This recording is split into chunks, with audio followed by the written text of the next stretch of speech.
Rescue 911.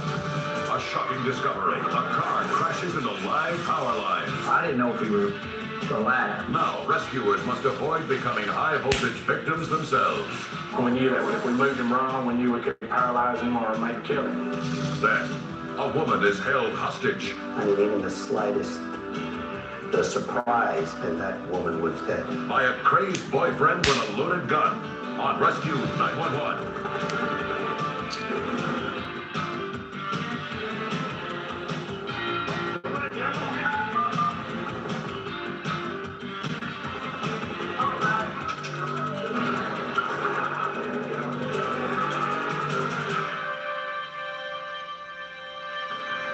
We begin on the morning of April 14th, 1992 in Callaway County, Kentucky.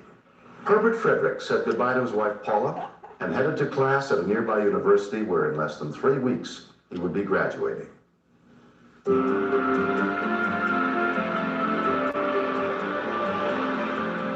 Herb was working full-time the night shift and going to classes during the day.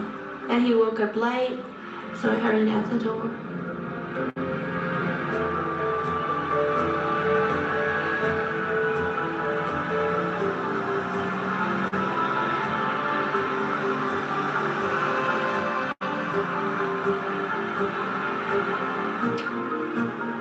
Ernstberger was driving his pickup truck toward Herb on Highway 94. I wasn't going real fast because the morning before I'd lost a load of shingles out of the back of the truck, so I was taking my time that morning.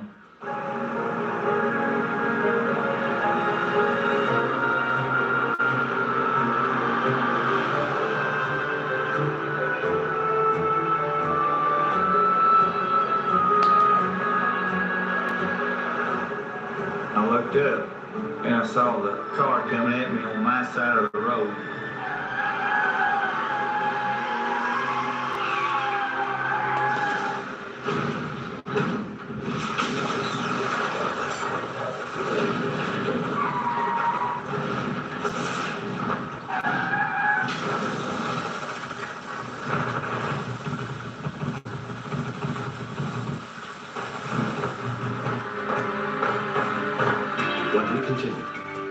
I saw power lines down. They were tangled in that tree. It was dangerous. You could get electrocuted. That's why nobody would touch the car. They're here. Seasonal favorites from Imperfect. Or with patient. But they don't. These but look and feel.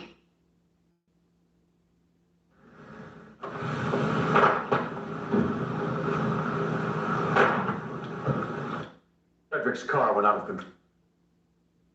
Leak-proof underwear at Knix.com.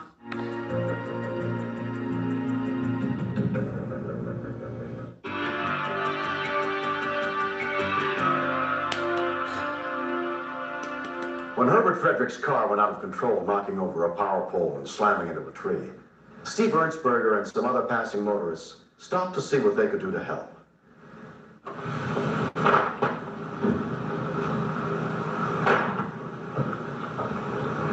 There was a young lady trying to find a phone to call the ambulance. And then it dawned on me that, well, I could have been killed too. Ted Potts heard the crash and ran to see if he could help. I walked up there and there was a man leaning over a wheel. I saw power lines down. They were tangled in that tree and it was sagging on both sides of the car. I said, that old boy doesn't have a chance. That's what I thought.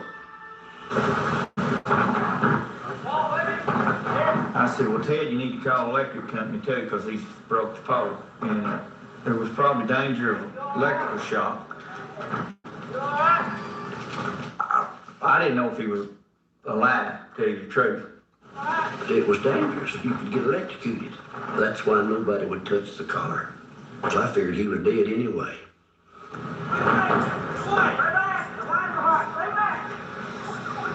Within minutes, a Murray-Callaway County Hospital ambulance arrived, including paramedic Owen Moore and his partner, EMT Kenny Collins. When we pulled to the scene, we seen the power lines that were hanging over the car and going across the road. They were hanging approximately maybe 3 to 4 foot over the car, and every time the power lines would surge, you could just see it burning limbs and dropping each time. I see quite a bit of blood. He's got a head injury of some sort. The potential for this patient to die was very high. The Murray Fire Department arrived soon after, led by firefighter and EMT Brad Hall. We got out of the truck and I kind of walked up, kind of rapidly, and what do you have here? We kind of got to looking. But about that time, my partner, Tim Bradshaw, tapped me on the shoulder. He said, "Hey, we've got a trailer over here on fire." And I thought, oh, great. If you can't comfortably go in there and put it out, leave it.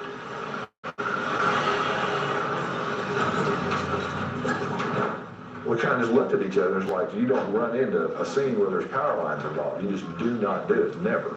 And I was thinking to myself, if this tree will hold these power lines up long enough, we could just run down there real quick, get in real quick, and get out real quick. And I know Owen looked at me and he says, well, we can't let him die. I want to make sure there's nothing down on the car before I approach it. Hold on. With head injuries or other injuries, even though they're unconscious, they will be combating, they'll be moving around.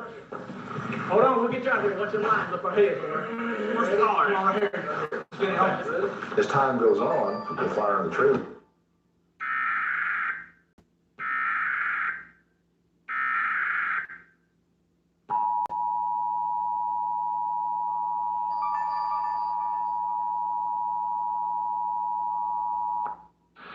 This is a test of the emergency alert system. In the event of an emergency, this system would bring you important information.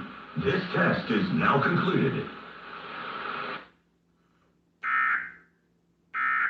Sorry, people that Rescue 911 When we moved him wrong, when you would they were paralyze him saying. or maybe It kill was him.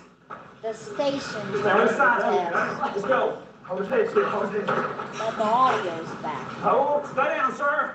As soon as we got the victim to the ambulance, the power lines were down on the car and the car was totally engulfed. Got it? Got it. Let's go down. Hold down. And I felt better about what we've done. I felt like we made a difference because he most definitely would have burned up had we not got him out.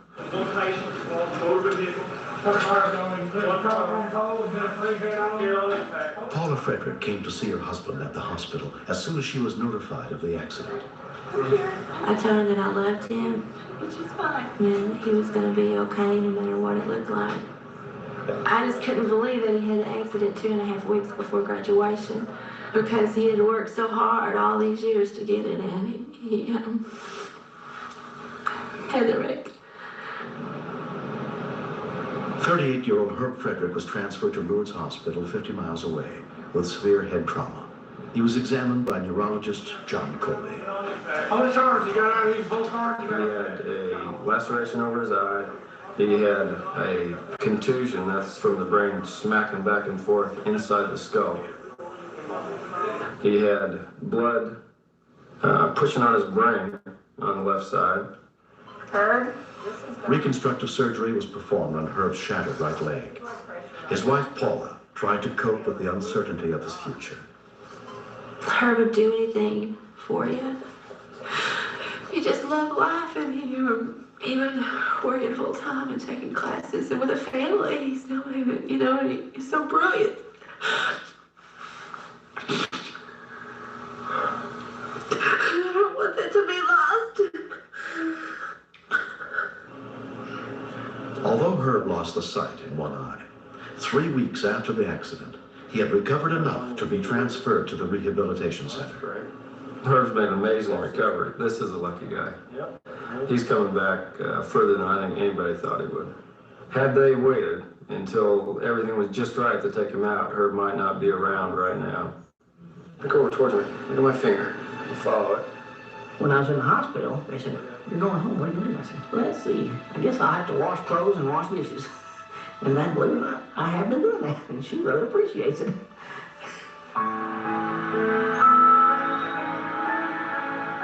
It was months before Herb could return to work. after his accident. I just wanted to follow people and say, life's too short. You don't need to get there so fast, you know, or why are you in such a hurry to, you know, come look at my husband and see what happened to him. 1 year later, he's finally getting his college degree. My left eye still doesn't work at all. I would consider that about the only thing wrong with me. This leg is almost perfectly well. I guess I know my cat when I was. Next. Any hostage situation, it's a very serious situation. I knew about his martial arts background. I knew he did have fast reflexes. Stop your group. 50% safe. Computer course she hoped.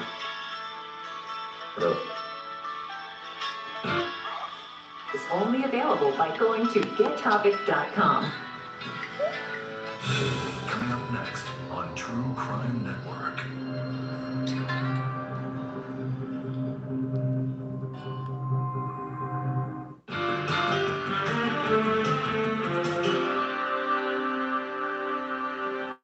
During the winter of 1990 in Passaic, New Jersey, Carmen Rojas decided to take her young sons, leave her boyfriend of 2 years, and try and start over. But she would soon discover that in looking to the future, the past could not easily be left behind. On March 19th at around 9 a.m., 24-year-old Carmen was on her way to her first day of the computer course she hoped would change her life.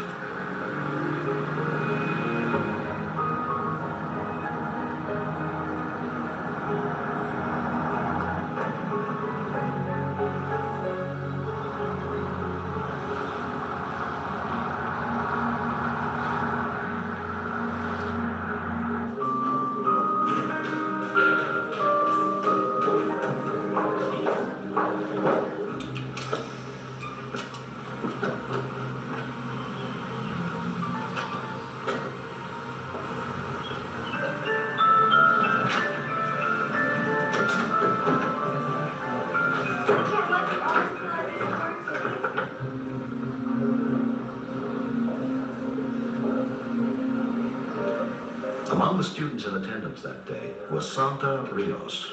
It was just about 5 minutes that we were in the classroom already. And then all of a sudden this guy walks up to the door. Excuse me, I'd like to speak to Carmen Rojas. We could tell that there was trouble because the minute she looked at him, she looked like, the guy is gonna kill me. Just 1 minute at a time, that's all I need.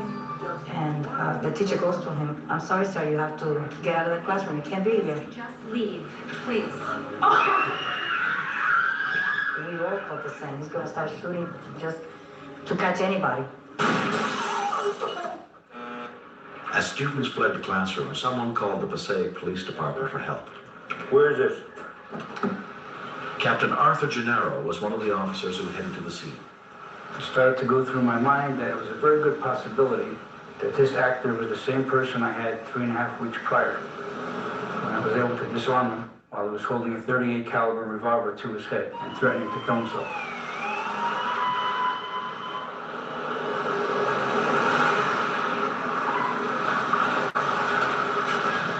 We had 2 or 3 officers from Passaic on the roof, and the Passaic County Sheriff's Department sent their own SWAT team.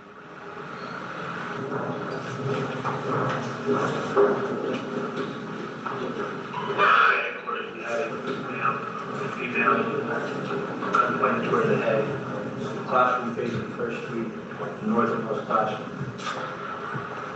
When Police Chief Victor Jacqueline arrived, he joined a hostage negotiating team already in place. Knowing that he had that revolver cocked and ready to fire, I mean, even the slightest surprise, and that woman was dead. Captain Gennaro arrived at the school within 10 minutes. I notified my dispatchers that I was going to the scene because I felt that I had some type of rapport with the man and could possibly talk him out of the situation again. See if we recognize my voice. I looked through the glass in the door at the reflection and I observed where Charles was and the hostage. Charlie? Charlie, this is Captain Gennaro. You remember me? Charlie, 3 weeks ago up on Monroe Street? Charlie, can I come in and talk to you? Myself? Yep, by myself. Charlie, I'm unarmed. I want you to know I'm unarmed. Charlie, can I come in and speak to you? I was very well aware of the danger, but when you're in a situation like that, you just try to keep that behind you and concentrate on getting his attention and hoping that he'll listen to reason. Charlie, she loves you. She loves you. I said, Charlie.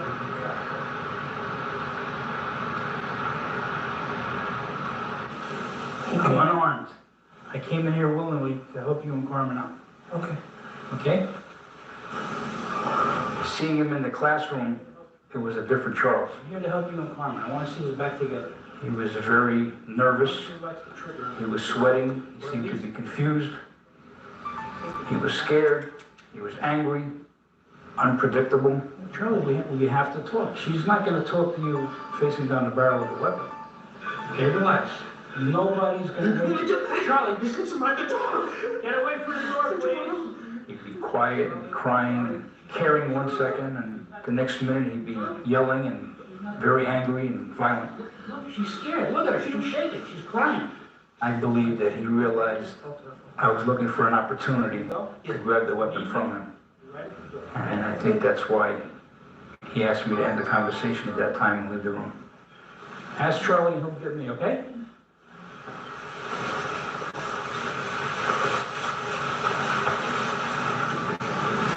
What's really a different person from the way he was a few weeks ago?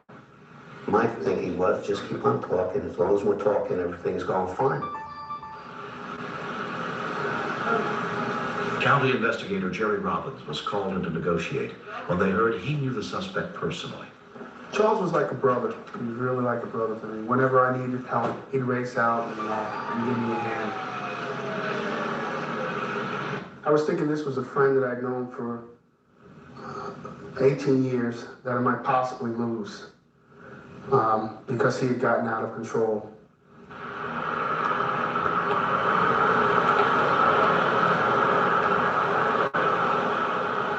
At one occasion, he did see the Passaic County SWAT team moving on the roof. He got highly agitated and upset. And he demanded that they come down from the roof, or he wouldn't talk to anyone. So what we had to do was pull everybody off the roof at that time. This was a little more intense because I didn't know Charles personally. I knew about his martial arts background. I knew he did have fast reflexes. I just knew that someone could get hurt very seriously. Just be careful. Everybody here. Don't do anything foolish. We don't want anybody to get hurt.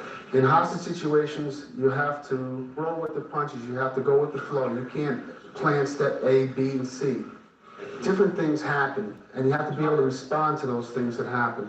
Charlie, Charlie, easy, Charlie. Hey, easy, Charlie. He said to me, Jerry, just be careful. He says, this is a loaded gun here. I said, Charles, listen, hey, I'm not trying to be a hero here. I just want to talk to you. Hey, I know how you feel. I'm with you, Charlie. No. Hold it, Jerry. Hey, Charlie, listen, just lower the hammer, okay? I was very worried. Because although I'd known him for 18 years, this wasn't the same person that I had known. He had changed so much, seemingly, almost overnight. Anything could have happened. What's going to happen? I knew I had to get my hand on the revolver so that even if he did pull the trigger, it wouldn't go off and point in a safe direction. That's all I'm asking you to do. Do it for me, all right? Just do that. Yeah, I felt even if he touched the trigger, it could possibly go off, even accidentally. I said, just lower the trigger. That's all. That's it, Charlie.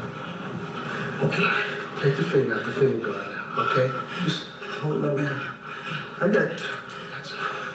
Just load it. Get out of here! Get out of here! After I passed the weapon back and Charles hugged me and was kissing me, and I told him it was all over, he said, yeah, okay, I know. I see I know, I'm okay. He said, I'm okay. One thing I can do was to get up out that chair, and I ran. I ran out that classroom. The only thing that was in my mind was to run home. I wanted to run home. I thank God for Jerry. Because he didn't have to come in and risk his life like that, because he risked his life. If Jerry hadn't came in that day, I believe that Charles, he would have killed me. He would have shot me and killed me. Because that was his intent to do. The suspect was convicted on numerous felony charges and sentenced to 12 years in prison. His case is currently on appeal. Jay will start another life, somewhere else. I don't think they'll be a threat, but it all depends on the type of person that comes out of there. You really don't know. Sometimes a worse person comes out than the one that went in. A more bitter person, and you really can't guarantee. I've been told that it was a half an hour that I was in the room talking to him, but it felt to me like it was hours. Every second felt like a minute. Every minute felt like 10 minutes. Like that, relax. That's the worst situation I've ever been in. Carmen Rojas went on to complete the computer course. She's trying to rebuild a life for herself and her 2 young sons. I just live day by day. I do it day by day.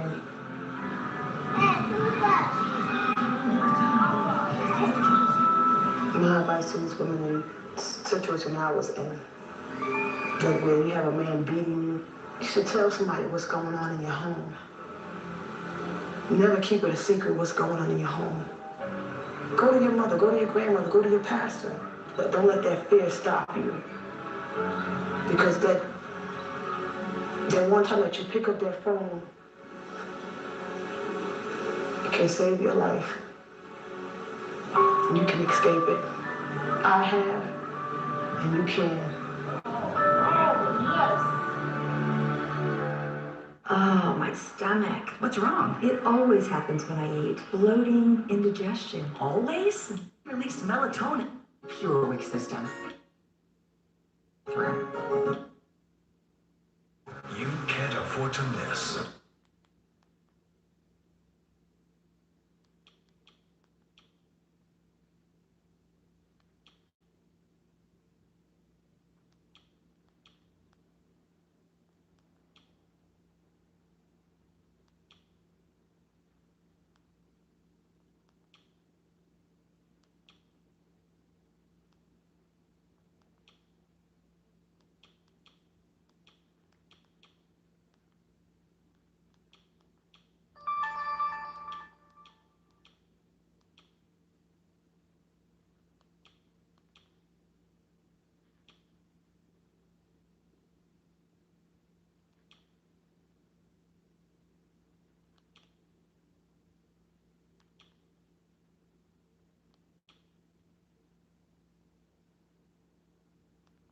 Rescue 9. Years, but to have been so close to the face of it for as long as I had, personally it was very emotional. For the family, it was clearly very emotional. While Vitalia's family have justice, it is likely to have been a very bitter moment for her 9-year-old son. He's lost his mother, and his murderer father will spend most of his life in prison. An unrepentant Rimas Vinclovis is found guilty of murder and sentenced to life in prison with a minimum term of 20 years.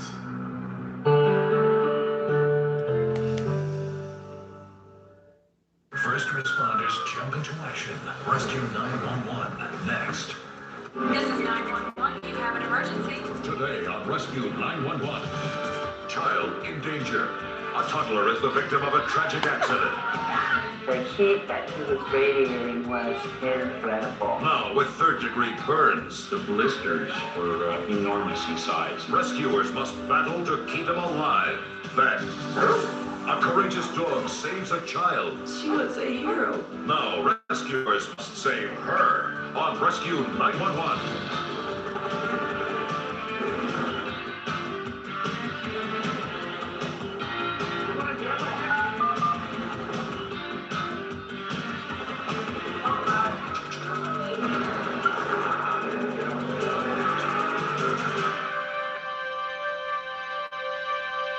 Like most grandparents, Myrna House of Reno, Nevada cherished the time she spent with the grandchildren. On the evening of January 11th, 1990, she was delighted to receive an unexpected visit from him. I had invited my daughter and her husband to come over and have tacos with me for dinner. Then I get a phone call from my other daughter, Janelle, and she said, "Mom, could you please take the kids for dinner tonight so Richard and I could go out, just the two of us?" After all the kids had their tacos, then I relaxed. All the children had gone into the recreational room, and I prepared my own meal.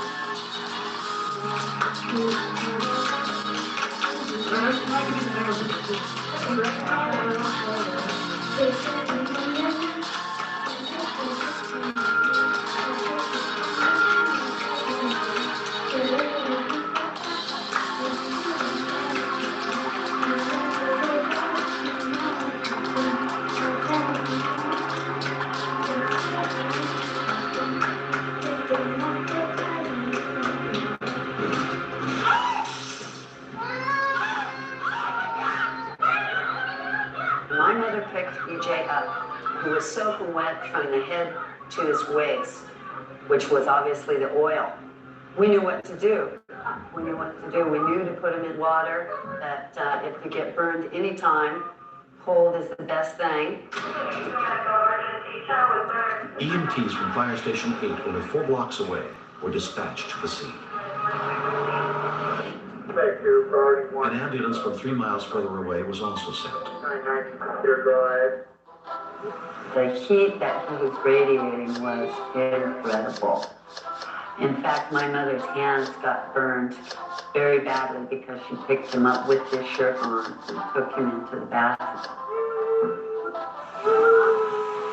First thing I did was put EJ in the bathtub and started dousing him with the cold water from the faucet. Ice! We're gonna put him on ice! We were instructed by 911 to put ice on him.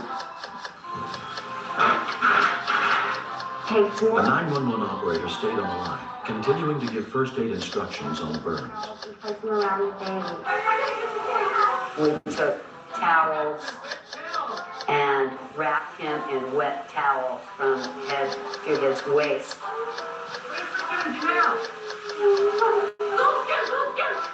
And we took additional towels, wrapped the ice up in those towels, and wrapped it around him a second time. EJ's parents, Richard and Janelle Moore, were at a gym 5 miles away when they received a call. Hello? It was my brother-in-law, and he said, Janelle, there's been an accident, and EJ's been hurt, and we've called the ambulance. You need to come right away. What's wrong? I saw the look on her face. I knew that there was a problem. And she said, EJ has been burned. And the first thing that went through my mind was, he's going to be okay. And it almost became a mantra for me because I just kept on saying, he's going to be okay. He's going to be okay. Don't worry about it. To break a heart, I've seen boxers look better, beaten to a pulp than EJ looked. I wish I could go back and change it all. And I can't. A beautiful grandbaby. All burned. When we continue. Scariest moment was when the paramedic walked in and without saying a word. But me.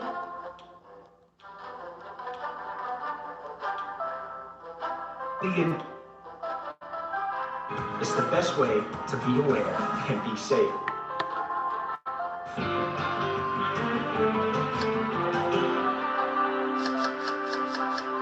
It had been nearly 3 minutes since baby EJ was accidentally burned by hot cooking oil.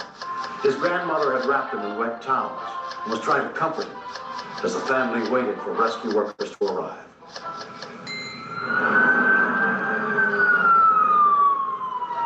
The first rescue workers arrived on the scene, including firefighter EMT Joe Lewis. I find with myself that I can disassociate my feelings from most of the situations I am involved with. Where's the baby? But when children are involved, it affects me. The grease that was solidifying on his body was still warm to the touch, so we had to bring the temperature way down as fast as we possibly could. I need a towel or worse spot. The blisters that had developed from the burn were enormous in size, and the weight of the towels had broken the blisters, and the skin was starting to slough off a little bit. I was shocked a little bit in looking at the condition that the scalding grease had done to his little body. 2 minutes later, paramedic Mike Crabb and his partner John Foster arrived. While we were driving to the scene, we were trying to anticipate what we were going to find. We didn't know how bad a burn it was going to be. So John was telling me, I want you to go in the house and get the baby and bring him back to me. Where is he? He's right in here, right in here. The scariest moment was when the paramedic walked in and without saying a word, picked EJ up out of my lap and ran out of the house. I knew I had done my job, but I didn't know if EJ was going to live or die at that time. EJ's parents arrived just as he was being carried to the ambulance. We saw an ambulance and a fire truck. We sent back down again. I thought, my God, my son was badly hurt. Could die. EJ was surprisingly alert. He was crying. He said, Mommy, Daddy, owie, owie, owie is what he kept on saying. And we got into the ambulance, and the ambulance attendant, John Foster, asked me to hold EJ. Maybe he'd be calm. And where do you hold somebody that hurts everywhere? You know, what do you do? Mike handed me the child. I put the child in burn dressing. My heart went out to EJ the moment I saw him. I thought the baby could die since the severity of his burns were such that the rest of the treatment, like IVs, couldn't be accomplished because of those burns. I felt very alone. I felt as if the whole world was watching me, and I felt that I was not doing enough for EJ as far as the burns go. Reno has no burn center. EJ was airlifted to the University Medical Center in Las Vegas, 450 miles away, where he was treated by Dr. Terry Lewis. EJ's burns were both second and third degree burns, and approximately 35% of his body surface area was burned. So the thing that concerned us the first night was he did have a burn involving the face and the airway, so the potential loss of airway and suffocating from the swelling that can occur was the biggest concern in the first 24 hours. The staff at the burn center in Vegas told us that EJ would be in more pain in 7 days. What's happening with if he survived that long than what he was the first day. Because his nerves would start to regenerate, and then they would be spreading raw nerves everywhere. The painful treatments became a twice-daily ritual for EJ for the next 6 weeks. Helplessness was one of the major feelings that you have. To have your baby hurt and you can't help them. It's the worst feeling I've ever felt in my life. That was the hardest thing about the whole accident, was dealing with his pain and his struggle, knowing that I couldn't do it for him. Good boy, good boy. He was an inspiration to everybody in the burn ward down there.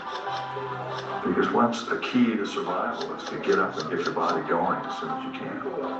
And after about 4 days, he was limping down the hallway. He showed me too many times when I've had a knee operation or a problem and I moaned and groaned about getting out of the bed when the doctors told me to do that. That'll never happen again. Because I've seen the ultimate courage and strength. What EJ did. 7 months later, EJ continues to improve. Based on what they've learned, his parents plan to form a local support group for the families of burn victims. EJ today shows really no signs of him being in. Thanks for using locast.org, the nonprofit that makes local over-the-air broadcast available to everyone. Just $5 each month covers the cost of delivering your local broadcast channels. Please help Locast by... Is to look at my grandson and his mom, his dad. And I think I'm always looking where they might be blaming me for it all. I just never want to see that look in their faces. That's been the hardest part. Since the accident, EMT Joe Lewis has become a family friend. I would hope that she doesn't feel guilty about the accident. If there's a hero in the story anywhere, I'd have to say that the grandmother's a hero. Grandma took second-degree burns to one of her hands, so she reacted quickly without regard to her own injuries and got him into the bathroom cool enough. If the proper care hadn't been administered from the initial onset and throughout his treatment, I would believe that the baby could have died. The best thing that's come as a result of this accident is the fact that I really finally was forced to spend some time with one of my kids. I never really realized how important it was. Been involved with him, I felt a lot of pain with him, and felt a lot of joy with him. Strongly encourage everybody to do that right from the start. Don't need an accident to make that happen. Next. Teresa was kind of diddy-bopping ahead of us. As she rounded the trees, I heard a rattle. Why are so many people turning to Super Beats crystals? Because Super Beats crystals give you the energy and blood pressure support you want from real beets without the beet taste. It's amazing that something so simple can be this great for my heart. It tastes good and it's healthy for me and it's That's support. As Laura Martinez gathered with... Buyers will pay for my house right now. It's easy, and it's free. No matter how you choose to sell your home, selling starts at HomeLight. Get started today at homelight.com.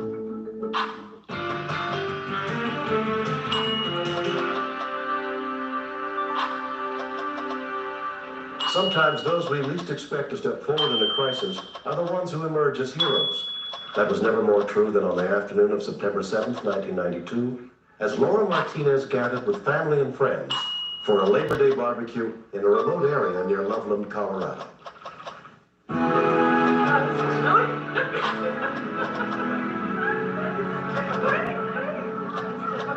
We have some property west of town, and we had planned a hot dog roast.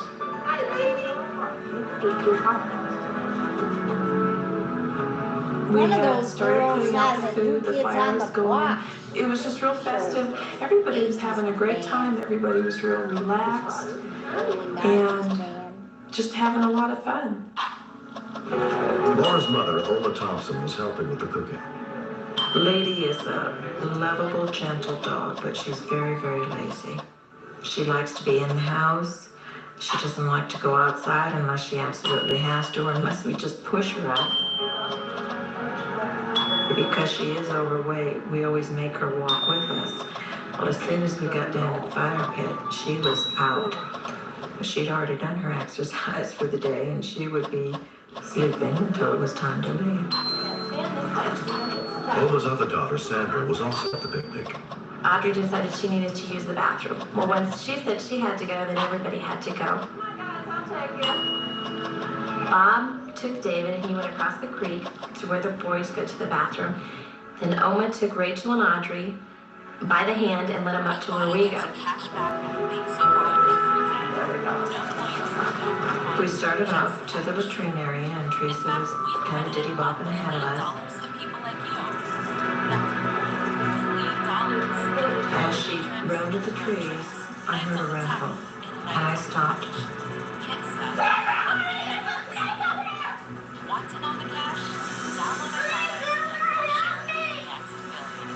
I am terrified of snakes. I don't even like to look at them. But I knew in my mind that Something had to happen, and it had to happen quickly. Teresa was in danger.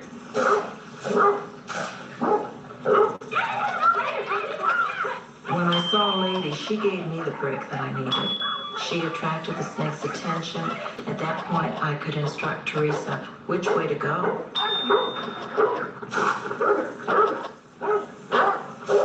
And I was just screaming for her to come back, because she wouldn't.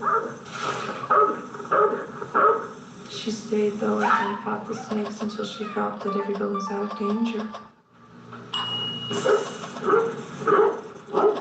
Finally, she looked at me and kind of looked around, and then she came to me. She just kind of laid down and just kind of plopped. It wasn't a normal come and lay by my side reaction. Did you find it? I thought we were dealing with one, and Oba had come up with the shovel, and he had gone up into the air where the snakes were. And I said to him, "Can you see them?" And he said, "Yes." My God, there's 5 of them up here. Oma and her son-in-law, Bob Martinez, found multiple snake bites on Lady. Here's another one right here. I was sitting there thinking, why Lady? You know, of all dogs, why Lady? But she done the ultimate sacrifice herself for my little girl, Teresa. A friend of mine's dog was killed by a rattlesnake, so it was probably good I was driving, because at least I had something to keep my mind off Lady. By the time Laura got Lady to Colorado State University's veterinary teaching hospital, more than an hour had passed since she was bitten. She was admitted under the care of veterinarian Lisa Melton. Snake bites can be very dangerous, and depending on the type of snake, some snakes even more dangerous than others. The rattlesnakes that we have around here can be very dangerous. This is Lady. She's been bitten by a couple rattlesnakes. The owners had told me what she had done for the children, and that was one of the first things I told everybody as we started working on her, is what she had done for the family and for the children, and everybody was quite impressed. And I don't know necessarily that she got special treatment, but I think everybody wished the best for her.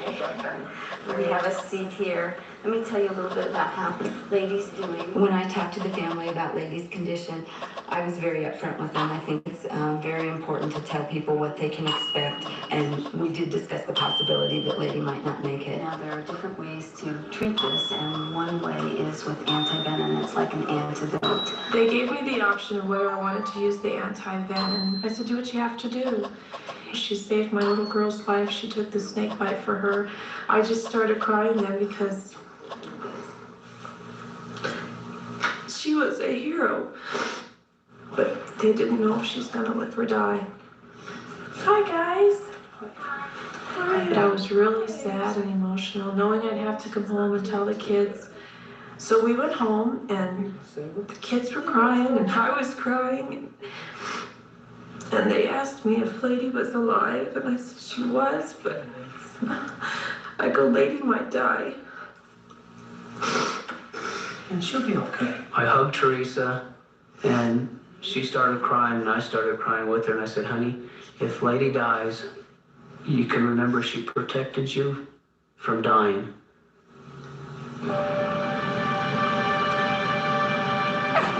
The next morning, about 9:30, I couldn't wait anymore. I called the hospital. I told them who I was. And they said, oh, she's doing great. She's responding really well. That she was really sore, very bruised, but she would recuperate a lot better at home with everybody that she loved around her. So I was so excited. Bob and I were just ecstatic. I just started crying all over again. I was so happy. Good girl. Heel? Good girl. We came to pick up Lady. Good. And she was just so happy to see us. It was like, I thought you guys left me. Recently, Lady took part in a very special ceremony. Hi, Lady. We are here today to ask... During the blessing of the animals for the Feast of St. Francis of Assisi, the minister, he invited Lady and all the family up to the altar, and she just sat there as proud as punch. Didn't make any move whatsoever. She just kind of sat there and said, here I am. Now, won't you please join me as we ask God... I've learned that it's not a cliche that dogs are man's best friend. Lady is certainly ours. Lady is like here because she saved my life. And I think they just took a second quarter.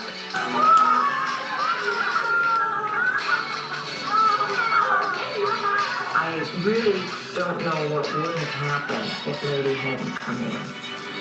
She needed to be there to take care of us. And today she's just Lady again. She's great. She's still lazy. And she still just sleeps most of the time, but that's the story.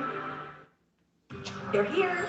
Seasonal favorites from Imperfect Foods, the grocery delivery service on a mission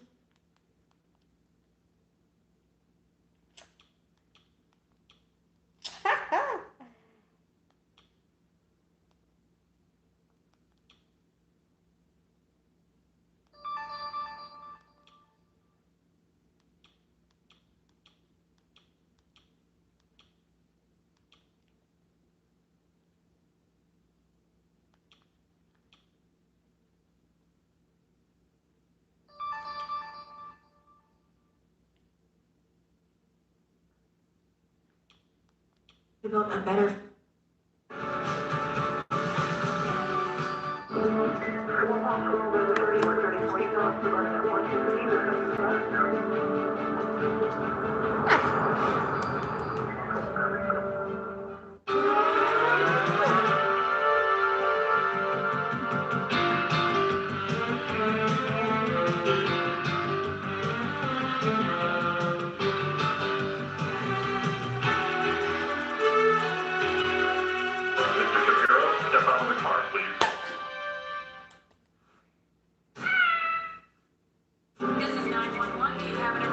Today on Rescue 911, it's a highway horror. A man careens off the road and must be pulled from the wreckage. I was pretty much afraid that that there could be somebody dead in there. While his wife goes into labor. He was the one involved in the accident. His wife is having baby. I know. Then, the family dog becomes the victim in a house fire. Just went ahead and started CPR on the dog. On Rescue 911.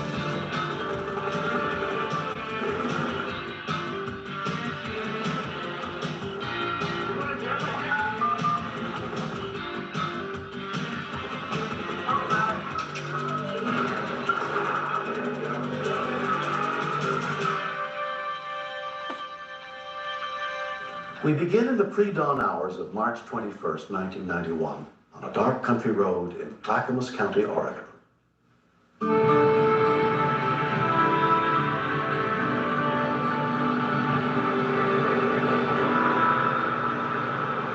Joe Shapinski was driving east on Highway 26 that night. I got off work about 2:30 in the morning, and I was heading home.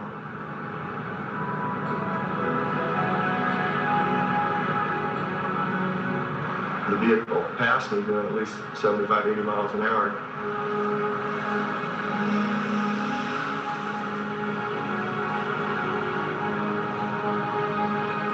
I was thinking to myself, hey buddy, you better slow down. I'd hate to find you on the roadside somewhere.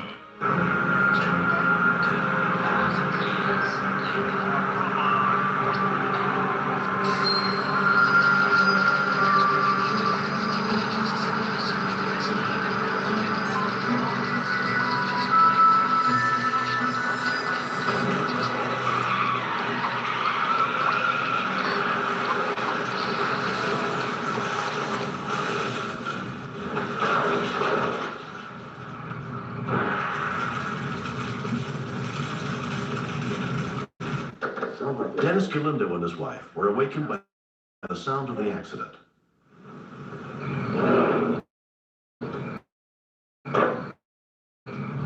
End of the driveway and seen the truck playing for the engine compartment, and it was growing fast.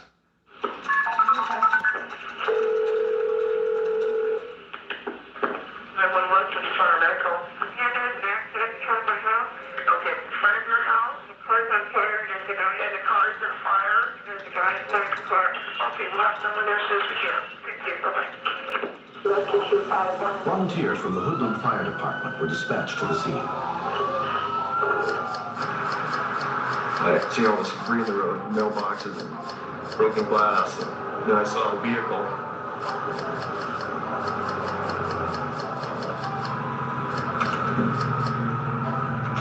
I ran over kind of hesitant. You never know what you're going to see when you look inside. I was pretty much afraid that, that there could be somebody dead in there. When we continue. I remember trying to force it open, but the door was just jammed. I had visions of it blowing up. Wireless. Hey, buddy! You okay? I've been shopping with Imperfect Foods for a few months now. It's more affordable, and with weekly scheduled delivery, it couldn't be easier. Plus, we're supporting a more sustainable food system. Shop now. Get 20% off your first 4 orders with code PERFECT4 at imperfectfoods.com/TV.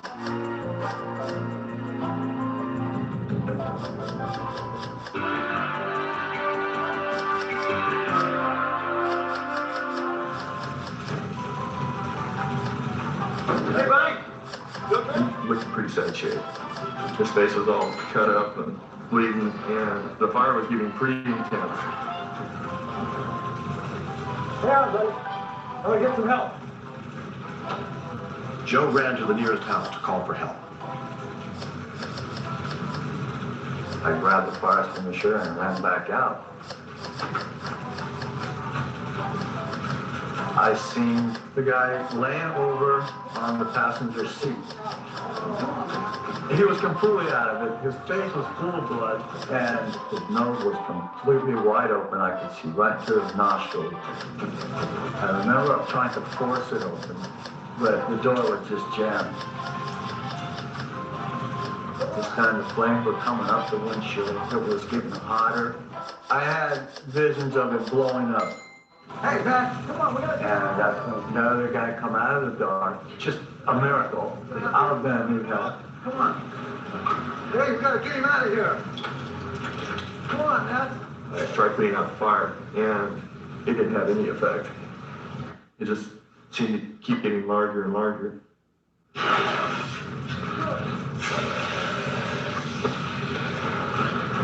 2509, you respond to a single vehicle accident. It is not fire. There are people trapped. And we are still getting calls. We are putting Wi-Fi on standby at 212.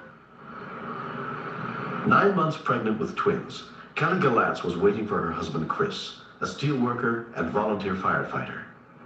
That night I was staying with my mother because Chris was going to be working late. This is it? I started having labor pains, and we made arrangements that if I was to go into labor, I could go through the fire department and they would have him paged. You could see the flames coming up through the floorboard. It was going to blow up or be engulfed in flames, so we just dove in. I know whenever somebody's in an accident, moving them could damage him for life. But it was get him out or let him die. And I don't think I could have stepped back and listened to him screaming to death from the fire. Come on, man. You gotta get him out of here. Let's go. Let's do it. My worst nightmare during this whole thing was the moment when he got hung up. The foot stopped.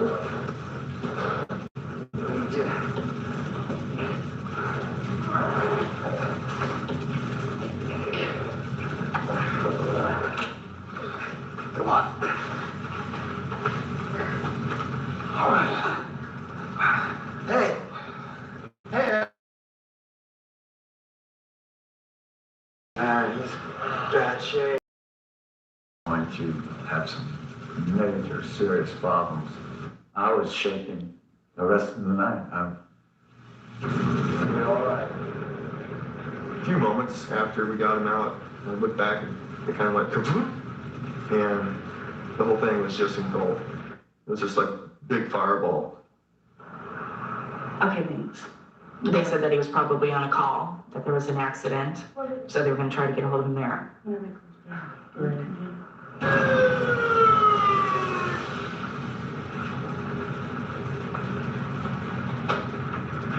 Hoodland Fire Captain Ron Martin arrived on the scene within 7 minutes of the call. He had quite a bit of facial trauma. I bent down and I told him that I was with the fire department. He reached up and grabbed my arm. I patted him on the hand and I said, "We're going to help you." While Ron Martin relayed information to the Clackamas County 911 Center, the fire department was attempting to locate Kelly's husband, Chris. We have a guy out on the emergency right now. His wife just called. She thinks she's going into labor. Do we have a name of the person that we're trying to reach?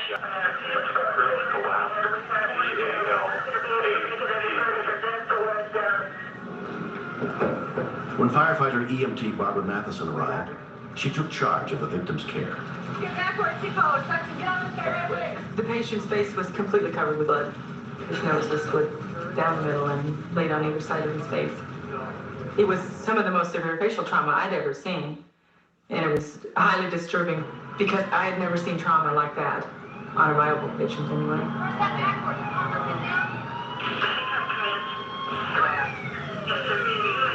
We're trying to ascertain first if you have a firefighter go on the scene.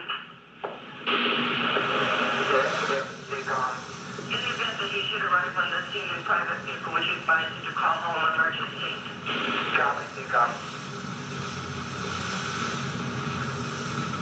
This officer came up and he looked at me and said, "Do you know whose vehicle that is?"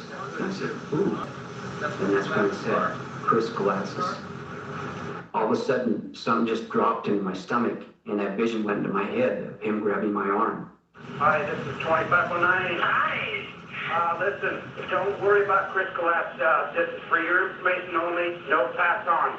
He was the one involved in the accident. His wife is having babies. I know. Ron came over to us and said, "You guys, this is Chris." And we couldn't believe it. But looking into his face, I didn't recognize Chris at all.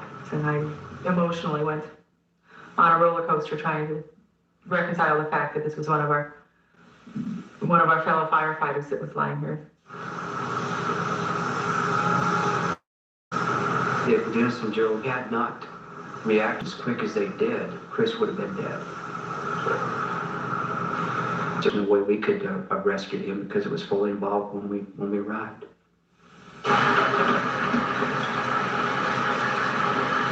Now, I did wonder if that was the last time I was going to see Chris alive. He is an expecting father, and he may never see his babies.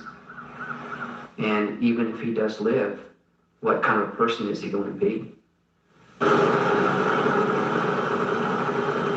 As 25-year-old Chris Galatz was transported by Lifeline to Oregon Health Sciences University Hospital in Portland, his wife Kelly was told he had been in a serious accident.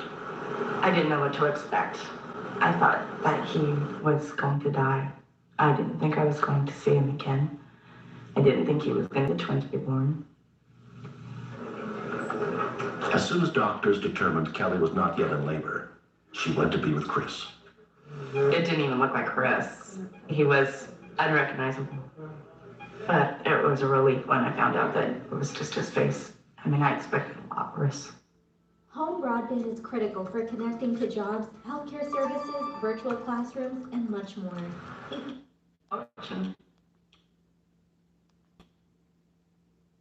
Which are... Here we go. Money to the IRS. Dollars in tax debt for the... And that's when I reached out to Business Bureau and that. Sometimes they will stay. I'm going to. For tax help.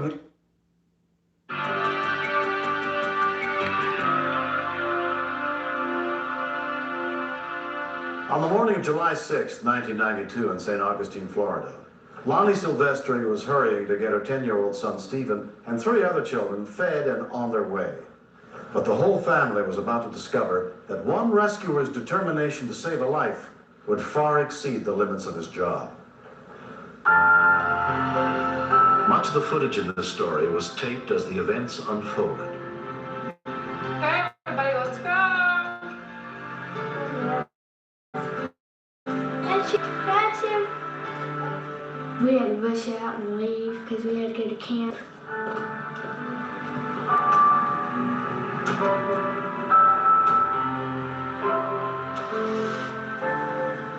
I said goodbye to you. He's a great dog.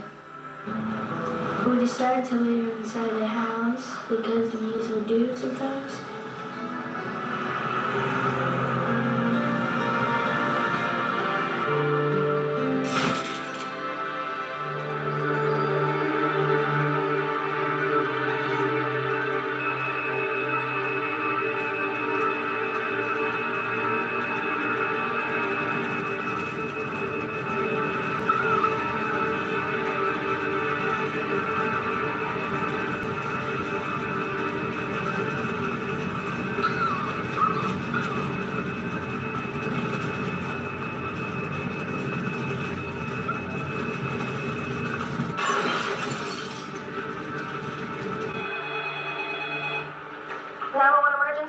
We have a fire, house fire on Sebastian Street, right next to the early education center. Is anybody in the house? No, I don't think there's a dog in the house. We'll have to find something to find, okay? Please hurry. Okay, bye-bye. Station 150 Sebastian. St. Augustine Police Officer Patricia Sims was on routine patrol just a few blocks away when the report of the fire came over her radio. There was thick black smoke coming out of the house. I mean that anything that was inside the residence was almost certainly gone. Within 2 minutes of the call, the St. Augustine Fire Department arrived. There isn't supposed to be anybody at home if there's a dog inside. It should be a white poodle. Captain Bubba Williams was in charge of the scene. Flames were in the back kitchen part. So I went to the front and just thought I'd look in and see if there was anything in there.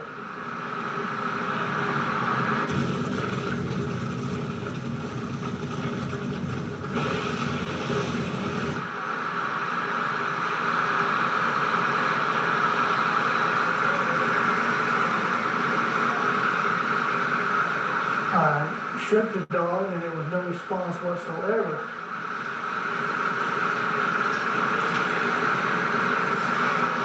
I could feel no breath sound and no heart action. I've been trained in this for so many years, I just didn't think. We just went ahead and started CPR on the dog.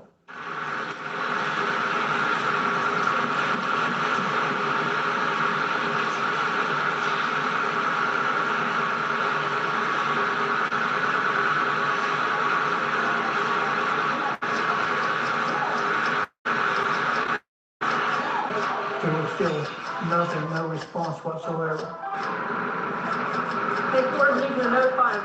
I love animals, and I was pretty teary-eyed at that point. I thought it was hopeless. I knew the dog was dead.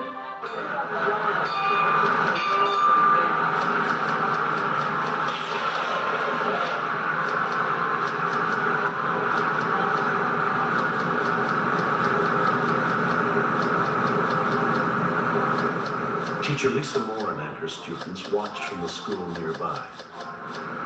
The children were asking us, is Chewy going to be all right? I'm saying we don't know, but they're trying really hard. We were just hoping that they would be able to do it.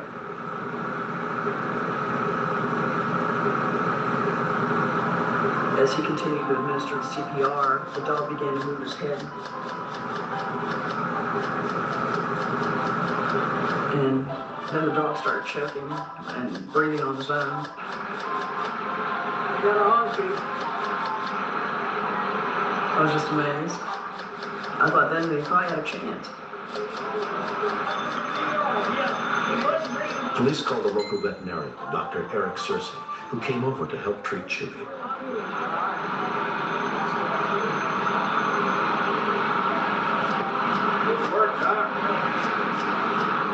When I got there, I just assessed his condition real quick.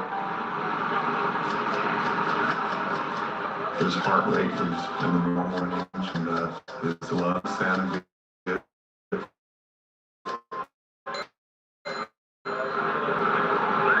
Captain Bubba Williams did exactly what I would have done as far as pumping it.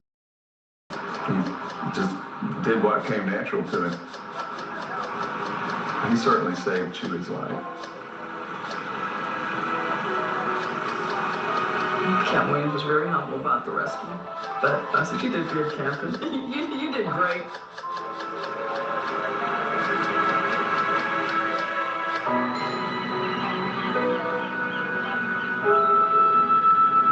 Chewy suffered no permanent injuries, but the Silvestri family's losses totaled nearly $100,000.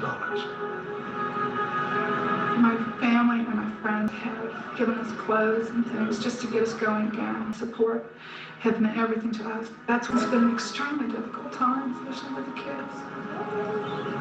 We can always get another house. We can always get more clothes. You know, that's trivial. All that matters was we were all together. The community has pulled my leg about this. You wouldn't believe some of the things. I can't answer a phone, somebody barking on the other end. They went out of their way to save a dog, and a lot of people wouldn't have done that, but Bubba did. If I could have talked to Carmen Rojas, I would say, thank you for saving Chewy's life, because I love that dog.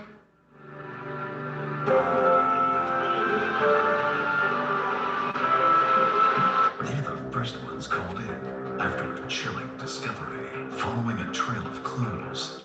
For true stories on Red.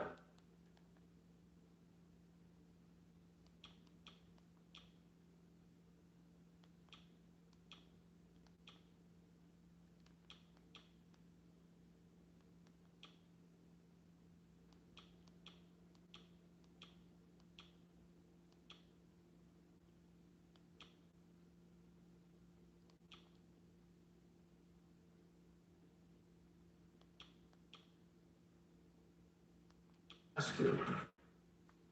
When disaster strikes, first responders break down real emergencies. It's the one show you can't afford to miss. Rescue 911. Next on True Crime Network.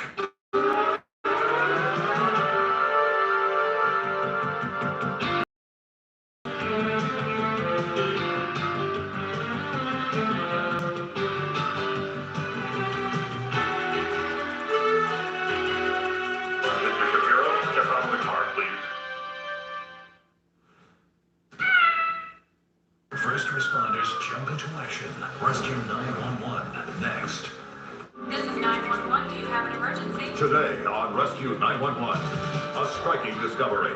A woman rushes out into the rain and finds her husband struck down by lightning. He's lying in my front yard. Okay, is he conscious? Rescuers must revive him over the phone. If I don't tell her what to do, he's gonna die, no question about it. Then, a young man slips into a coma after a biking accident. I just want to take him and shake him and make him wake up and make him know that we're there. Doctors fight to bring him back on Rescue 911.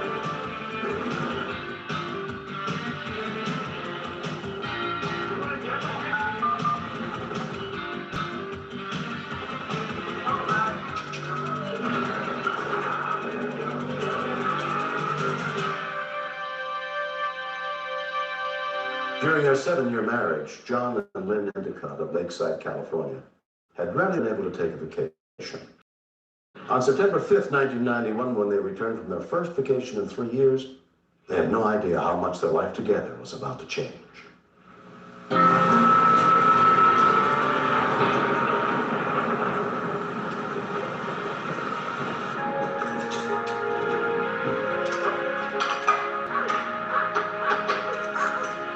Hey, here the dog's parking. I'm gonna take him for a walk. Okay, hurry up, because dinner's ready. We just returned from a camping trip. We really hadn't had a vacation or some time off together. We just put our relationship right back where it was when we first met. It was a very wonderful feeling for the two of us. See you in a second, lady.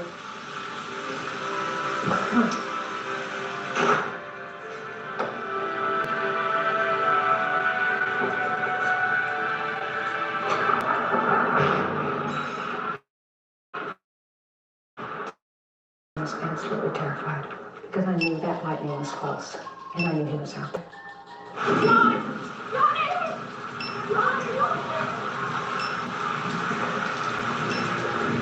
There was no response from him, no, nothing. Nothing. When we continue. I tried to drag him to the garage, but he was too heavy. But somehow I just couldn't give up. He would give up on me, and I would never give up on him. Why are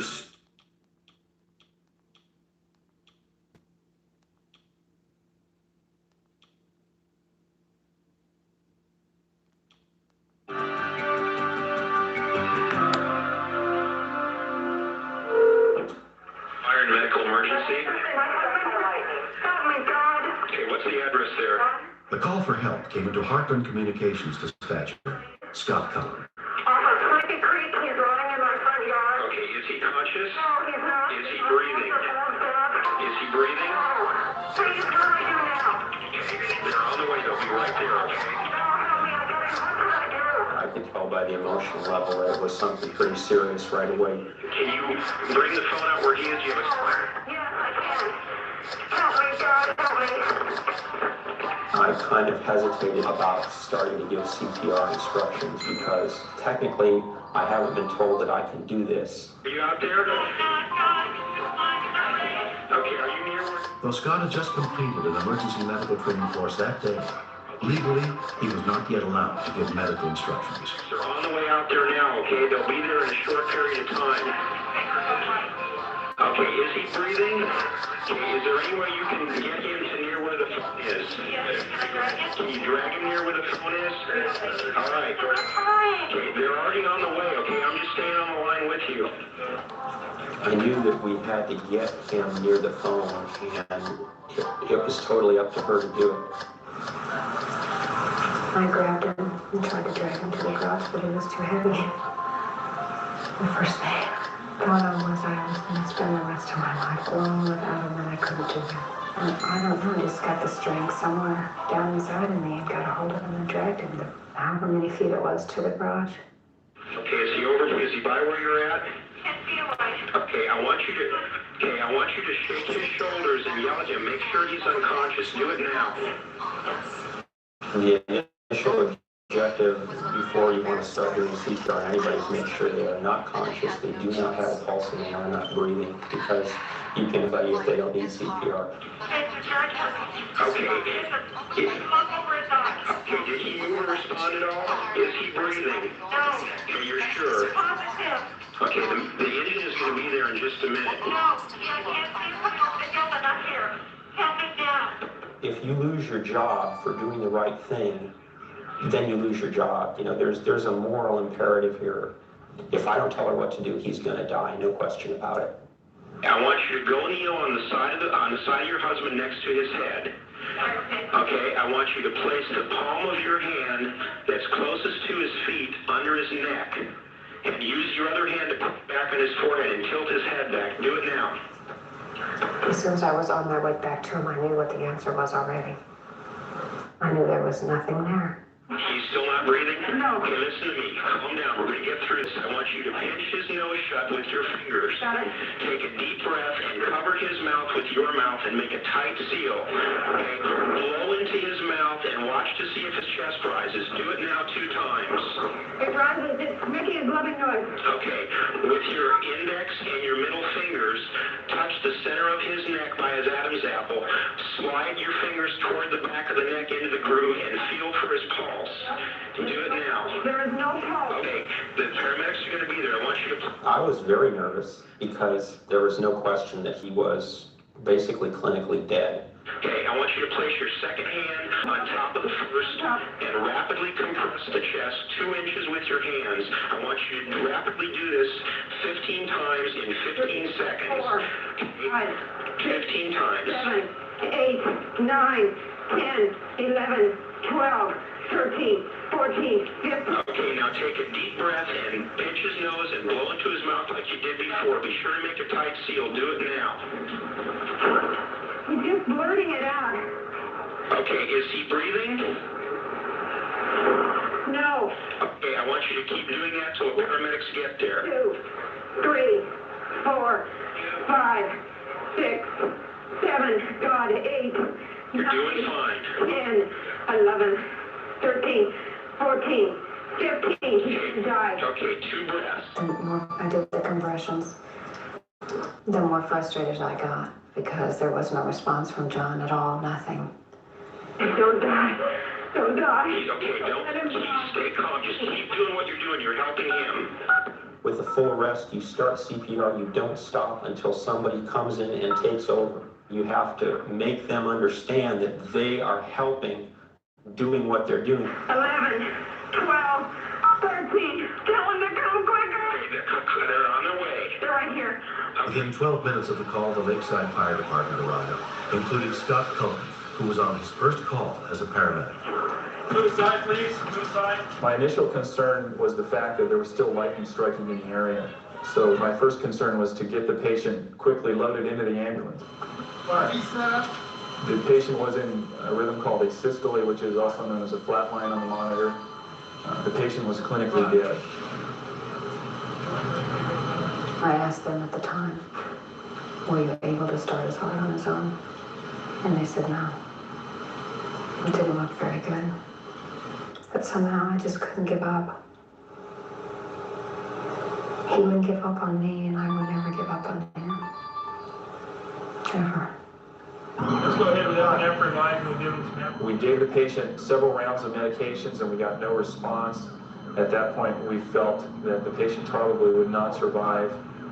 He remained in a flat line with no pulses and never was breathing on his own. It had been more than 30 minutes since John's heart stopped beating. We'll have a systole in the monitor. Yeah, let's go to the bike car. Here you go. Approximately 2 minutes from arriving at the emergency department, our base hospital physician gave an order to give the patient sodium bicarbonate, which was a deviation from our protocol. Okay, my bike car's on board. We have a normal sinus rhythm on the monitor. Check pulses, please. Check pulses.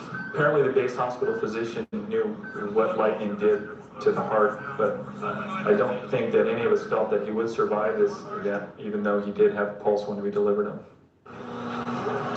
35-year-old John Endicott was taken to the University of California San Diego Medical Center and put under the care of Dr. David Hoyt. John was in a deep coma. His CAT scan suggested that his injury was due to the fact that he had a cardiac arrest. His EEG also suggested that he was not likely to make any useful recovery.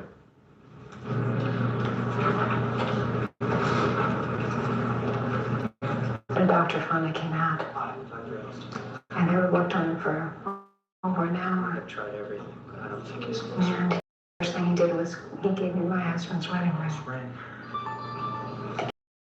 Then they started to tell me that things were not very good. Somehow, I felt I was in, they were talking to someone else, but he was looking at me in the eyes saying, your husband's going to die.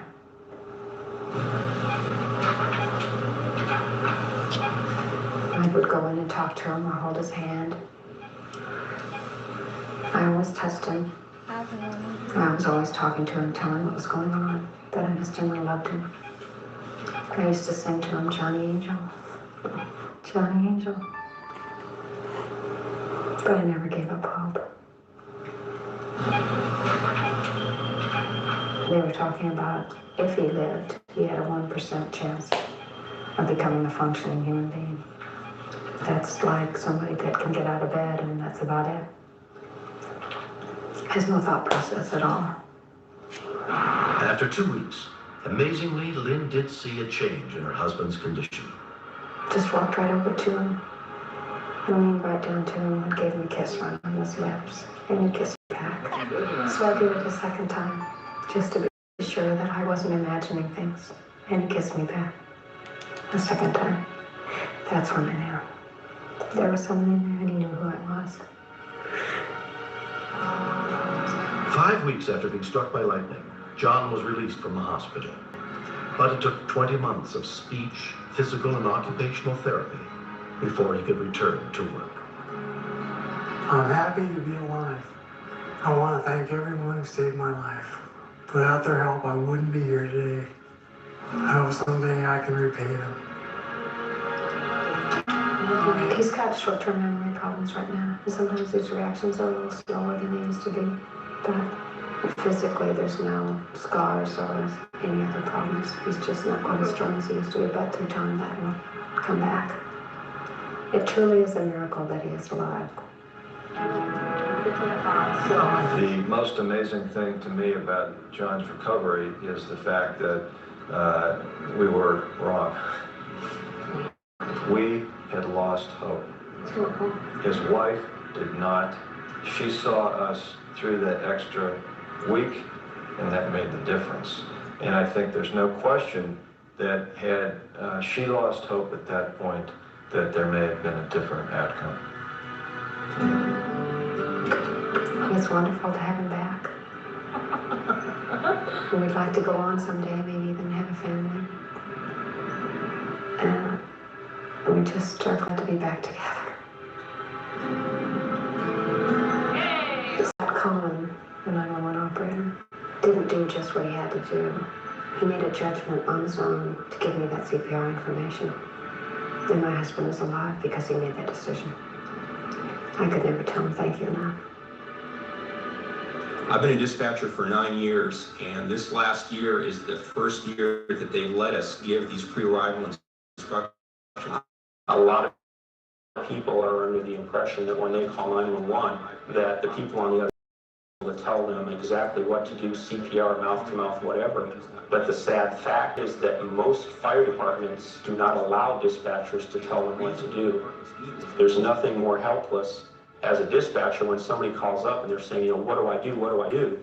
And you have to sit there and say, well, I can't tell you what to do because, the agency you work for is worried about getting sued by somebody. It's a call that I'll never forget. It was my first CPR, and John survived. And I really thank the Lord that he's around. Next. He was 30 feet in the air, thrown down, hit head first. So, first thing that goes through my mind is that that's not a survivable injury. I have a lot of hair, but it's thin. I'm just a girl with thin concealer. Here's...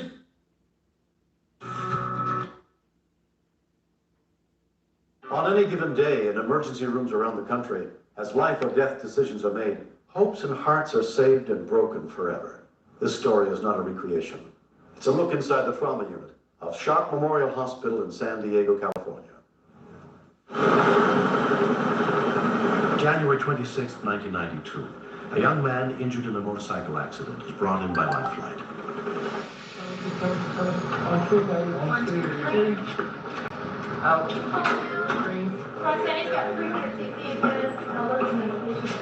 This is Brett Evans. He's 25 years old. Full coverage motorcycle, motocrossing out in the South Sea area on 2 wells. He rounded at crest of the hill, fell, got tangled up. You say he wasn't responsive when you were. He would not do. He would not call command. Dr. Michael McHugh leads the trauma team treating 25-year-old Britt Evans.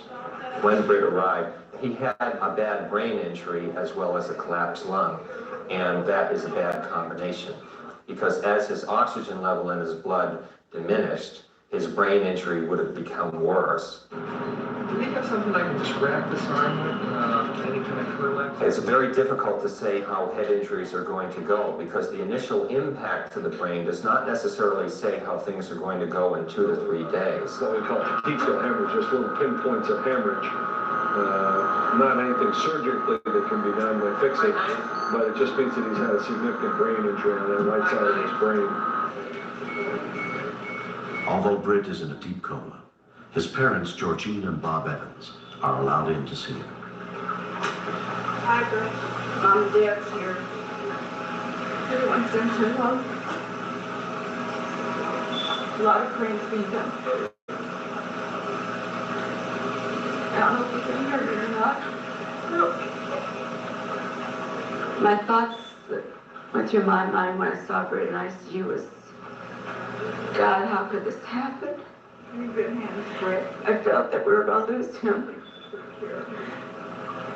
I felt that I just want to take him and shake him and make him wake up and make him know that we're there for him. I guess the main concern is just not knowing really what's going on, what's happening. It's a terrible feeling. There's nothing you can do about it. And Britt. Neurologist Jeff Siegel takes over Britt's care. Britt, I want you to open your eyes. Open your eyes for me. An intracranial pressure monitor gives us a number, and the number lets us know what is normal and abnormal pressure. You and I walk around with a pressure under 10. A person with a brain injury will often have a number greater than 20. When I walk into his room and see a number greater than 20, I'm concerned. And we need to do whatever we can to get that pressure down. He was 30 feet in the air, thrown down, hit head first. So the first thing that goes through my mind is that that is not a survivable injury. And I am concerned that Britt is teetering on the edge, and if we don't get a handle on the pressure, we may not have a good outcome.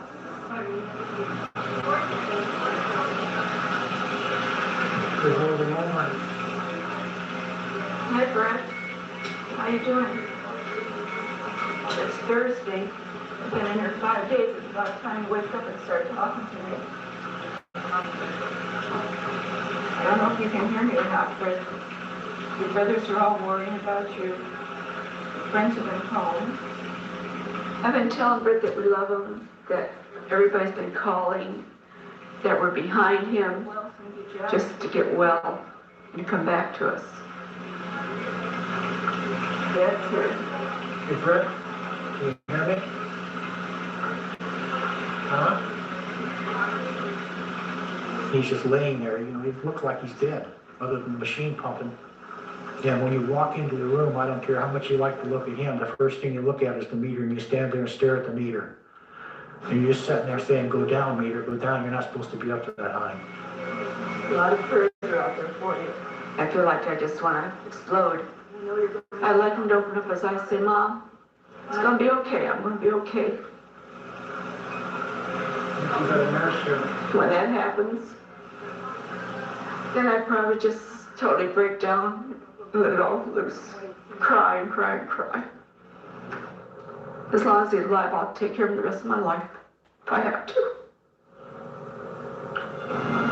After 17 days, Britt finally came out of the coma and began a grueling program of therapy and rehabilitation. Most of the people that come to my attention are not wearing helmets, and their outcome is usually very poor. I think Britt is lucky in that he was wearing a helmet. There's no question in my mind that without a helmet, he had a non-survivable injury.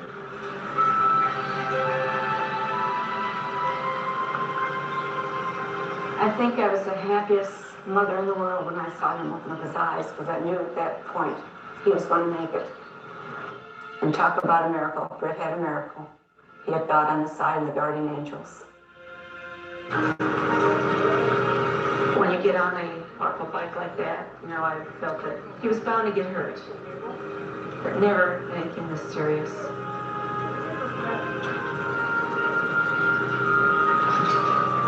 It's important for people to wear safety gear. You might not be able to walk away like I did. I just got lucky. Some people might not get that second chance. Since his accident, he's more happy-go-lucky. He today is probably at about 70% of himself. But if it wasn't for the trauma team, Brett wouldn't be alive today. We just, you know, how do you thank somebody that does something like that for you? It's hard to do. Why are so many people turning to Superbeats crystals? Because Superbeats crystals give you the energy and blood pressure support you want from real beats without the beat taste. It's amazing that Blood flow. I want to do everything I can.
And for my help.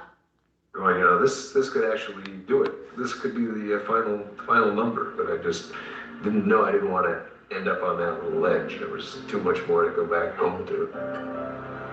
Crime happens every day. We're here to tell you about it. If you're a serious true crime addict, The Daily Crime has you covered. The Daily Crime, an all-new podcast from Vault Studios.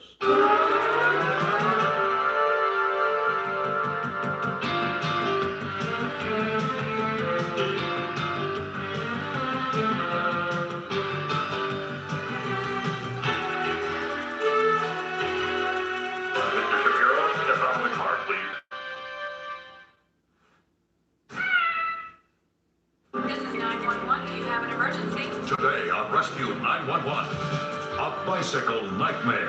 I didn't see the car. A tragic collision could mean death for a young child. Everybody call for the ambulance. Be there as neighbors respond quickly to save a child's life. Then, He was gonna try to beat the lawnmower. a chilling riding mower accident puts a small town on full alert. I didn't think there was a way in the world he would live. On Rescue 911.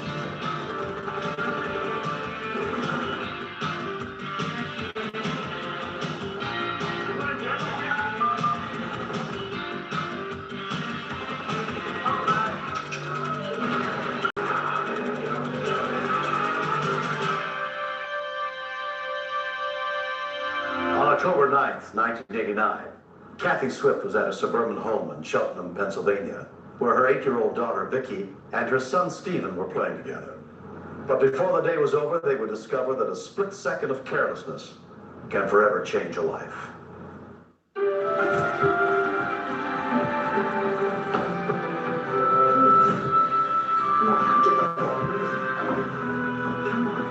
I don't think any parent has gone through any single day and has not said, don't run in the house. Stephen, will you take that outside, please? Yo, guys, I stood outside.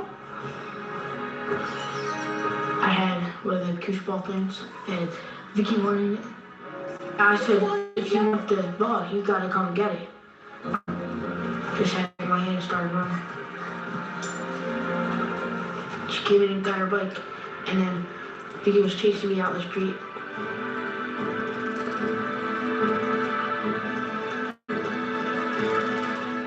I didn't see the car. The only time I saw a car is when it stopped.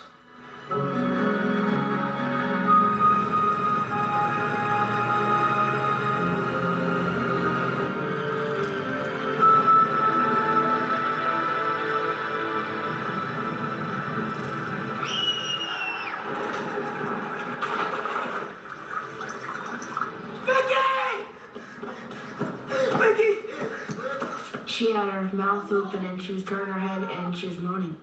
I was scared. While the driver sat stunned in her vehicle, neighbor John Hopper, an off-duty firefighter, responded to Stephen's cries for help. I ran over and there she was laying in the street. Vicky, honey, Vicky. There was gas just gushing out of the back of that parked car where her bike went up and punctured the gas tank. All right, hold on now, babe. I made the decision I had to move her because the gas was pouring down so bad that, God forbid, a spark or something would have hit. I said, we would have all been in trouble. We're gonna take on slick. So that's why I mobilized her head and had Bobby pick her up underneath the middle of her body. When we continue. I could feel my heart pounding. Just thinking, oh my God. Hey, should have known. Outer May.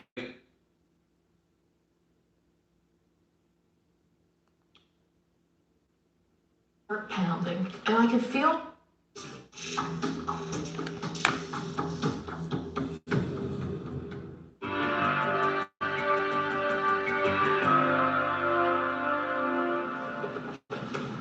I could feel my heart pounding, and I could feel my feet hitting the sidewalk as I ran.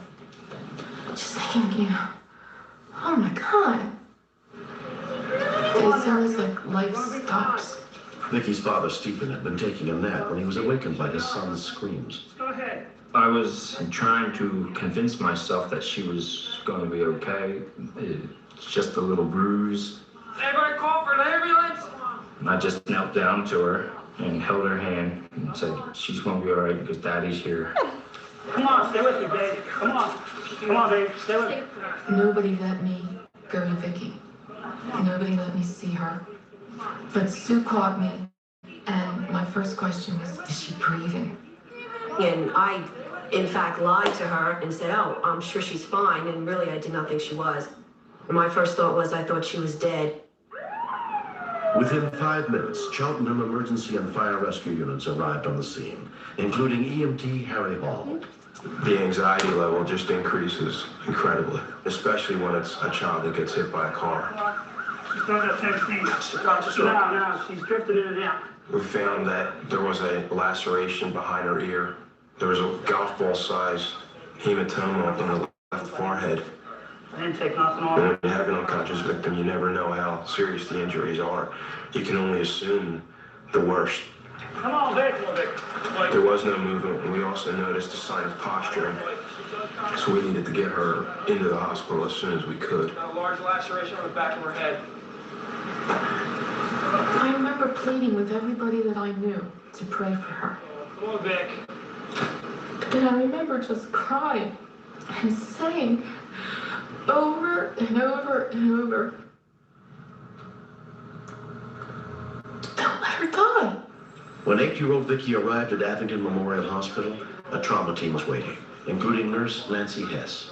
A lot goes through your mind as a mother and as a nurse. You start thinking along the lines of, this could be one of my children, or where are my children right now? 1, 2, 3. Count her off. Because Vicky was having trouble breathing, she was put on a ventilator. X-rays and a CAT scan were taken to determine the extent of her injuries. She's doing, but right now she looks okay and doesn't look that badly injured. We knew she had a skull fracture. They weren't sure that her ankle. And we thought, boy, we lucked out. The doctor had asked to see us again and told us that she had slipped into a coma. The results of the CAT scan showed that Vicky had a critical head injury. They were jubilant for the good news, and then all of a sudden they drop a bomb on you.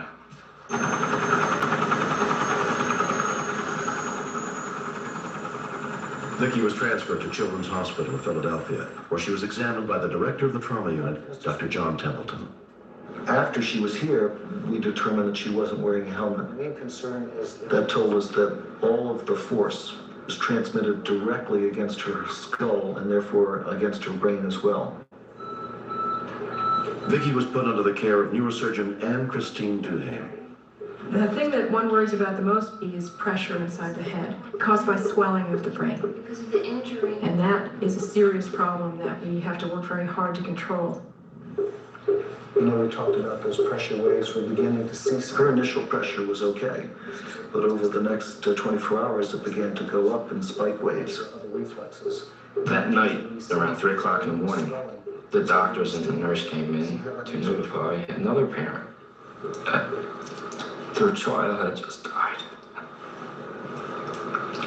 And at that point, I said to myself, oh my God, when's it my time?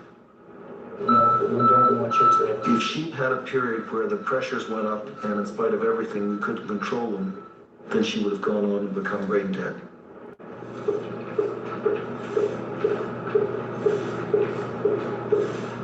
I just felt like everything just disappeared. And I didn't know. Is she gonna be normal? Is she gonna be all right?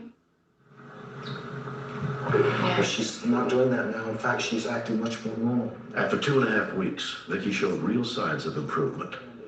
I just had this feeling come over me, like a big sigh of relief. You know, how you take a big cleansing breath and everything's cool and calm. And I said, she's gonna be good. She's gonna be fine.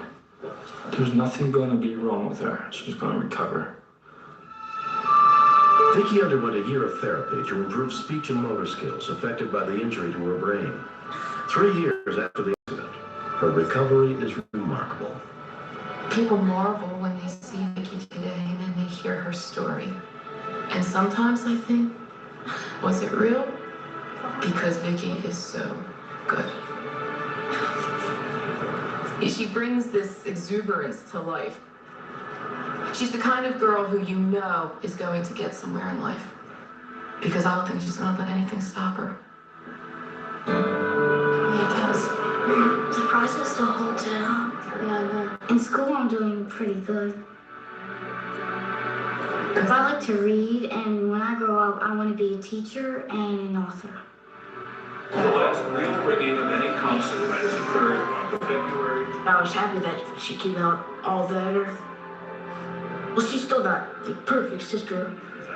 I had to grade her from 1 to 10. I'd probably say about a 9. There's still things she has to work on to be a 10.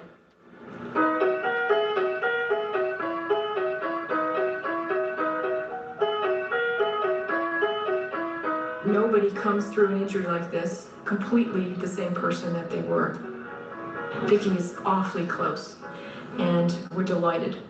But I don't think it's fair to minimize that she's had a serious injury.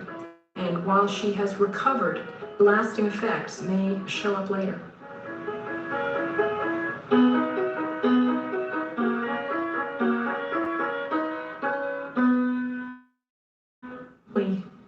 Really good treatment for a brain injury is to prevent it from happening in the first place. In 1991, the American Trauma Society selected Vicki as a spokesperson and poster child. Together with the Safe Kids campaign, they promote the importance of bicycle safety. There has been a drastic change in our little community here. Before Vicki's accident, I never saw anybody with a helmet. And now even the littlest guy on the littlest two-wheeler had a helmet on his head. I like being outside riding my bike and roller skating, and I wear my helmet so... Thanks for using locast.org, the nonprofit that makes local, over-the-air broadcasting. And if because of my ignorance or my negligence, she would have died, I couldn't have forgiven myself. Kids balk at them, no doubt about that. But as a parent, that's your responsibility, to teach your children and to protect your children. No helmet, no bike. Next. I thought Stacy's on the other side of the swing, Daniel was up in the swing, and I thought they were safe. My finances are very out of control. Hey.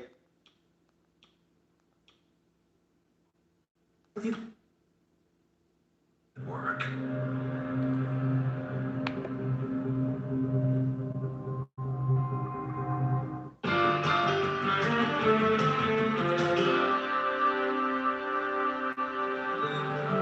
On June 7th, 1991, Mountain Grove, Missouri, Jim Shepard and his wife Ethel were looking after their 2 young grandchildren.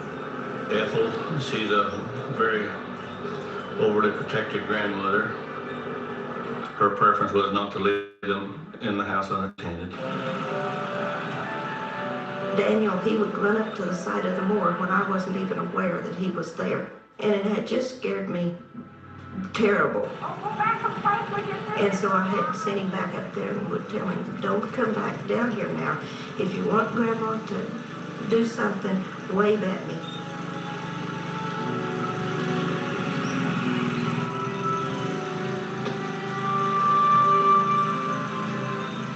I thought, Stacy's on the other side of the swing, Daniel was up in the swing, and I thought they were safe.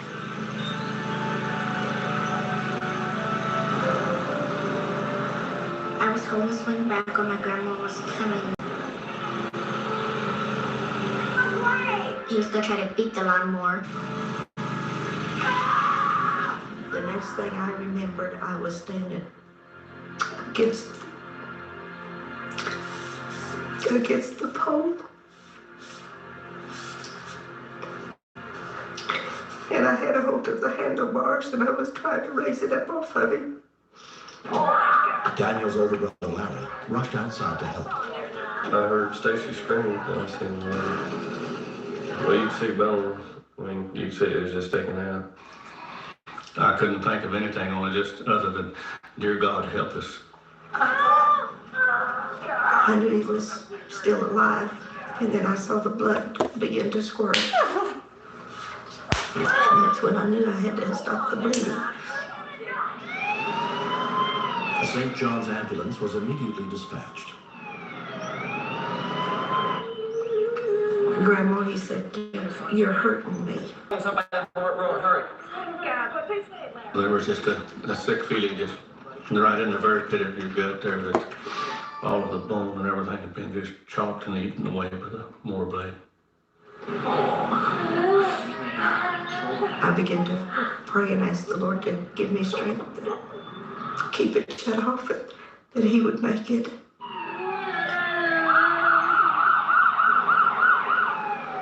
As I pulled in the driveway, I could see the grandmother holding the child. And as I approached, it was obvious that we were dealing with something that was very life-threatening. While paramedic Bubba Shaw began treating the little boy, his partner Glenn Buckner radioed for a helicopter. 32 at base 2. Would you please put Hammond's lifeline in the air? Okay. Everything looks all right. Her blouse was blood-soaked, and I knew that the child had lost a great deal of blood volume. Okay, I've got the leg. Her mind was so focused on saving that child that we literally had to pry her hands free of the child in order to take him from her. Okay, let go of him, Grandma. My fingers was just so tightly locked around his leg that I was trying desperately to turn loose of it, but it just seemed like they wouldn't function properly. Turn it down and jump back in. We're doing everything we can. You just gonna have to bear Level of consciousness was decreasing rapidly. And his chief complaint at the time was that he was cold. You know, by that time, he was really starting to go into shock. So I looked over at the grandma and I said, "Do you have a dryer in your house?" She said, "Yes." And I said, "Would you please get 4 or 5 towels and put it on high for about 4 minutes?" We're gonna warm you up real quick, E-roll. It was just a sinking feeling inside. I didn't think there was a way in the world that he would live. We got all kinds of equipment on you right now, don't we? You see things that horrify you all the time. You ever been on a helicopter before? Because it's a child. It makes me want to cry. It brings out emotions that you tried not to let the public or your coworkers see. Okay, we're gonna cover you up with some good hot towels. We took the sheets off, put the warm towels, and they were really, really warm. Put them on top of him, covered him up, and just like in 2 minutes, he was no longer cold. His color was improving, but we'd also infused like 400 mils of fluid into him at the same time.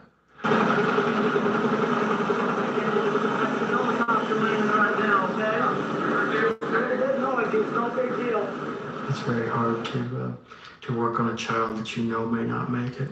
And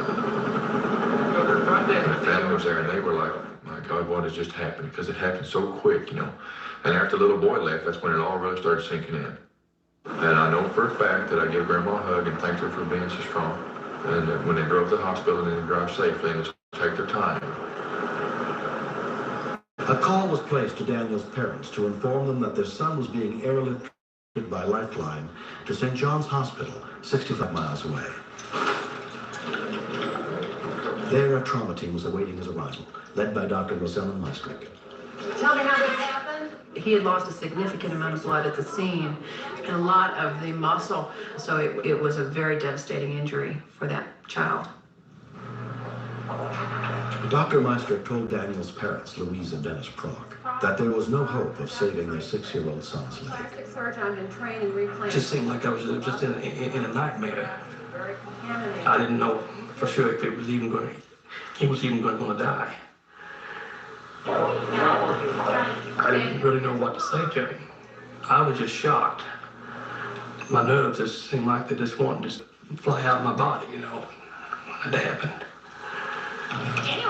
Daniel's left leg was amputated just below the knee. He was hospitalized for 9 days. During his recovery, he was often visited by the paramedics who helped him that day. Hi. Hi, Daniel. How you doing? I'm doing good. It's good to see you. Every time we went to St. John's, we'd sneak away for 5 minutes and see Daniel. How's he doing? Glenn and I got you a little present. It's a helicopter, just kind of like the one that you flew in. Daniel is so strong, he has the courage of 100 men. He's going to be okay. I mean, he lost a limb, but he didn't lose his life. Great. Oh, look at that. If the grandmother had not controlled the bleeding, Daniel would have died before we got there. There's no question in my mind about it. Did they say when you might be able to go home? I really, really feel that what Bubba and I done was out of instinct and training. That's really good. Get out of here. Okay. And a true heroics belongs to grandma and a little boy. Can the little boy get? He looks at me and he says, Mom, will I be able to walk again? And I said, sure, you'll be able to walk again. And he said, how am I going to do that? Is God going to grow me another one? And I said, well, I certainly believe he could. We're going to get you an artificial one for right now. And he said, okay. Daniel was fitted with an artificial leg. A year has passed. This just hasn't really slowed him down any. If anything, I think it's made him more active. We had gone to Columbia and stopped at the Capitol building. And I said, Daniel, you've got to slow down. Grandma cannot keep up with you going up these steps. Every year, more than 10,000 people are injured in lawnmower accidents. Children should not play away on lawnmowers. You can die. She's got all she can take out of there. Oh, he's a loving little guy. He can get you by the neck and give you a big hug and a kiss, and it just, it really gets you to the heart.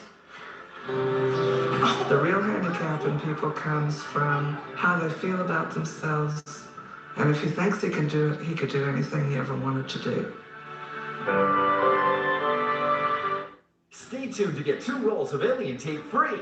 You heard that right, free. Finally, there's Alien Tape, a revolutionary new tape that doesn't use adhesive, but strong enough to hold an incredible 7. I believe that Daniel and his mother were killed in a car crash like maybe 7 years after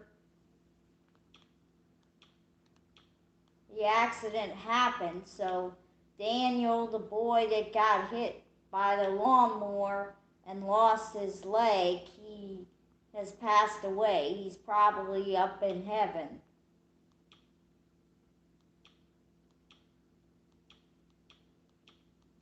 Let's see. I'm gonna delete these from the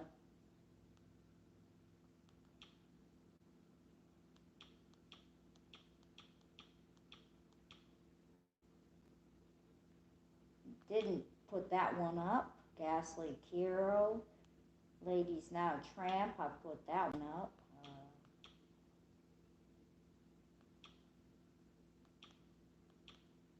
No Helmet Horror. Riding More Rescue. I put that up.